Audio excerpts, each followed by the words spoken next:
அண்மை செய்தியை பார்த்து வருகிறோம்.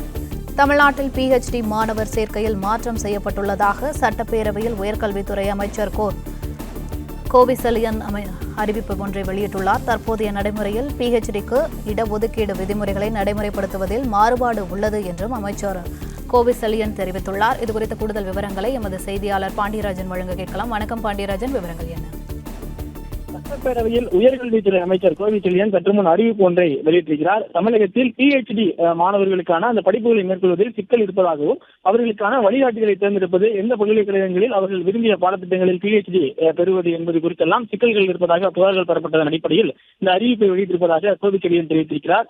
குறிப்பாக ஒரு சில பல்கலைக்கழகங்களை தவிர உயர்கல்விக்கு இருக்கக்கூடிய மற்ற பல்கலைக்கழகங்களில் ஒற்றை சாரல் முறை அல்லாமல் மாணவர்கள் அவர்களுடைய வழிகாட்டிகளை தேர்வு செய்வது உள்ளிட்ட பல்வேறு பிரச்சனைகள் இருப்பதன் காரணமாக தமிழகத்தில் உயர்கல்வித்துறையின் கீழ் செயல்படக்கூடிய அனைத்து கல்வி நிறுவனங்களிலும் ஒற்றை சாரல முறையில் PhD படிப்புகளை மேற்கொள்வதற்கான அறிவிப்பை அவர் வெளியிட்டிருக்கிறார். அதற்கான தனி சாப்ட்வேர் உருவாக்கப்படும் எனவும் அந்த சாப்ட்வேர் மூலமாக மாணவர்கள் அவர்கள் படிக்க வேண்டிய கல்வி நிறுவனம் எது, அவர்களுடைய வழிகாட்டியாக தேர்வு செய்வர்கள் யார் என்பதை அவர்கள் தேர்வு செய்யலாம் எனவும் சொல்லப்பட்டிருக்கிறது.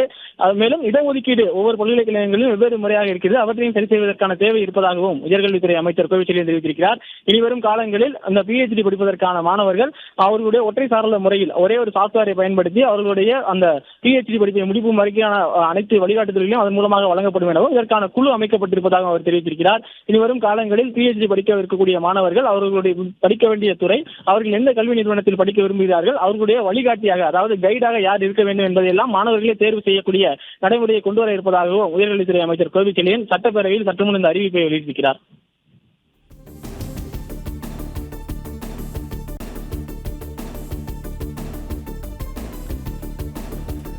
தமிழ்நாட்டில் PhD மாணவர் சேர்க்கையில் மாற்றம் செய்யப்பட்டுள்ளதாக சட்டப்பேரவையில் உயர்கல்வித்துறை அமைச்சர் கோவிசெலியன் அறிவிப்பு ஒன்றை வெளியிட்டுள்ளார். விவரங்களுக்கு நன்றி பாண்டியராஜன். பிளே ஸ்டோர் மற்றும் ஆப் ஸ்டோரில் இருந்து பாலிமர் செயலியை QR கோடு மூலம் பதிவிறக்கம் செய்யுங்கள். செய்திகளை உடனுக்குடன் பெறுங்கள்.